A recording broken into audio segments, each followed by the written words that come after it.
Fala, jovem, tá tudo belo? Bora começar mais um Tá Tudo a Fruta podcast, o podcast destinado a discutir fruticultura e assuntos relacionados. No podcast de hoje, jovem, nós vamos falar sobre dupla poda na viticultura. Bom, jovens, a técnica da dupla poda é uma técnica que ela vem mudando a viticultura nacional no seguinte ponto, né? Ela tornou viável a produção de vinhos de alta qualidade em regiões que a gente tem problema de muita chuva no verão, né? Então bora contextualizar isso aqui, né? Então por que o Tatu tá falando disso? Bom, hoje eu tive a oportunidade de falar para fazer uma palestra, né? O pessoal do INRA na França, é um centro de pesquisa como se fosse a Embrapa, francesa. O pessoal é uma sumidade na parte de uva, né?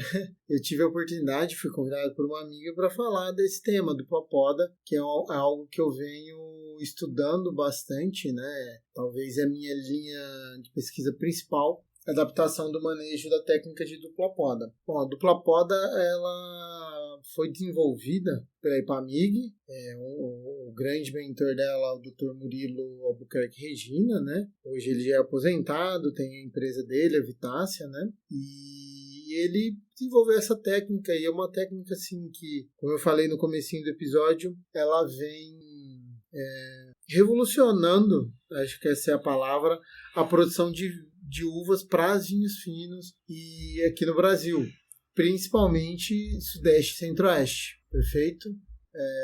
Isso é super interessante porque qual que é a grande diferença, né? Se a gente pode falar em outro tema, mas o Brasil tem 3 estilos de viticultura, uma tropical, uma tradicional e a de inverno.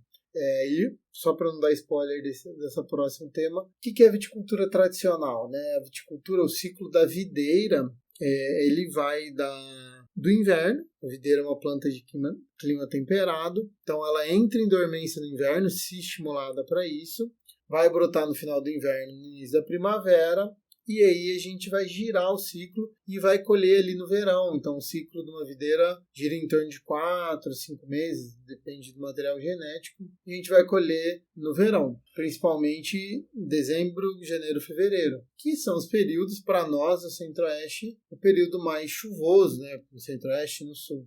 E a gente sabe que no verão é quente, calor e chuva atrai muito fungo, né, muita doença. Então isso é prejudicial para a gente em certos pontos. Sem contar o que? Com o excesso de água no solo, vai fazer com que eu tenha um efeito de diluição, né? A baga, a fruta da uva, a baga, ela vai ficar muito aguada. Então vai diluir o açúcar que está lá, os precursores aromáticos, e aí eu vou ter perda de qualidade de vinho, perfeito? Então o ciclo tradicional, onde que a gente vai fazer? No Brasil todo a gente consegue fazer, porque naturalmente a videira ela vai responder esse ciclo. Então quando entrar o período de estresse, que é o inverno, ela vai entrar em dormência, perde as folhas, e a partir do momento que ela vence esse estresse, ela vai brotar, né? Aí, normalmente a gente inicia o ciclo com a poda de produção. E aí girou, tá? Em alguns lugares é obrigatório fazer esse ciclo. A videira, a gente tem uma temperatura de referência, né? Que abaixo dela ela para o metabolismo. Então,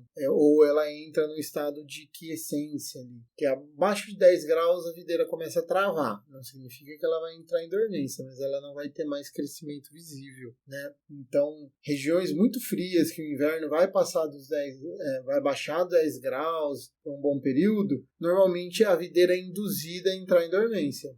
Perfeito? Regiões de inverno mais ameno, que dificilmente a gente chega nos 10 graus durante o inverno, a videira não para. Lógico, ela vai crescer mais devagar, mas ela não para.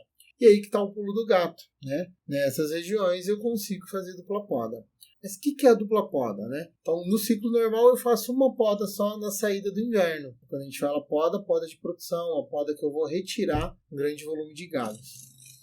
E o que o Dr. Murilo entendeu, né? Ele viu aqui para nós no Sudeste, Minas Gerais, se eu produzisse no ciclo tradicional, eu teria esse grande desafio de muita doença fúngica e uma fruta de baixa qualidade porque tem muita água, né? E aí ele pensando, né, ele aqui de Minas, observando as lavouras, observou observando os cafezais, né? E ele parou para refletir, né? Por que Minas tem os melhores cafés do mundo? E quando ele refletiu, ele viu, bom, o café é um fruto de inverno, ele é colhido naturalmente no outono e inverno. Qual que é a característica climática dessa estação do ano? A gente está no período seco, um período altamente ensolarado, né? A gente não tem nuvens, uma forte amplitude térmica e uma temperatura amena, né? A temperatura fica aquele friozinho gostoso, mas não é tão frio a ponto de prejudicar o café de maturar. E ele falou, puxa, isso é o ideal que eu tenho para produzir, que eu necessitaria para produzir boas uvas para os bons vinhos, né? Vou tentar produzir a uva nessa época do ano. Então, a gente sabe, é muito fácil manipular a produção de uva, né? O que ele foi fazendo com esses experimentos, isso ele começou, se eu não me engano, ainda vou dar um jeito de trazer ele falar aqui com a gente. Ele começou ali para meados de 2000 para frente um pouquinho, teve os primeiros resultados mais conclusivos próximo a 2010, 2011 ali. E ele foi adaptando, né, a forma de como que eu poderia alternar essa safra, né, deslocar essa produção ali. E aí foi visto, né, que assim, a videira, ela sempre, para a nossa condição que tem um pouquinho de frio, ela vai respeitar o ciclo natural dela. Então não é simplesmente eu não podar na época tradicional e deixar podar para frente, né? Então uma conta que a gente faz na fruticultura, quando a gente domina bem a planta, é entender assim, a data de colheita e o que eu tenho que fazer para chegar nela. Então, a videira, igual eu já falei, de 4 a 5 meses da poda até a colheita. Então, se eu quero colher no inverno, agosto mais ou menos, eu tenho de podar um pouquinho antes, né? Vou podar de 4 a 5 meses antes. Se eu quero colher em agosto, então 5 meses antes, vou podar em março mais ou menos ali, né? E aí, ele foi adaptando isso aí até chegar ao modelo, testando cultivares, né? No caso, as estrelas da dupla poda hoje ainda são cultivar Syrah, que é uma uva tinta, e a cultivar Sauvignon Blanc, que é uma uva branca, né? Faz vinhos brancos, foram que melhor se adaptaram nos primeiros trabalhos. E hoje a gente já tem outros cultivares com outras combinações de copa porta-enxerto, né? Isso vai variando, tá? Então, o que ele chegou assim no formato da técnica? Bom, quando eu inicio o ciclo, né? Então, assim, para mim não interessa a colheita de verão, mas eu sou obrigado a podar, iniciar o ciclo de verão ali, que a gente vai chamar de fase vegetativa nos vinhos de inverno. Então, ali, finalzinho do inverno, última semana de julho, 1º de agosto, ele faz a poda, a planta vai brotar. Se vier com flor, né, a gente vai fazer uma poda mais rasa possível, uma gema no máximo, estourando 2. Se vier com flor, eu vou derrubar todas essas flores. Eu não quero produção nessa época do ano. Não justifica eu gastar a energia da planta, gastar o metabolismo dela enchendo esse fruto. Então eu vou ficar todo o verão, primavera, verão, cuidando desse ramo para fazer muita fotossíntese e acumular reserva. Para janeiro, fevereiro, até março, eu fazer a segunda poda de produção. E aí sim, eu vou levar isso até o inverno e colher. E moçada, foi um sucesso, né? Hoje, sem sombra de dúvida, os melhores vinhos do Brasil saem da região de Minas Gerais, né? E isso tudo começou ali em Três Corações, lógico, sediado com as pesquisas em Caldas, que é onde o Dr. Murilo ficava alocado na Ipamig. Uma parceria bem interessante de nós da UFLA, que a maior parte dos alunos que desenvolveram isso foram da UFLA, orientados pelo Murilo, tá?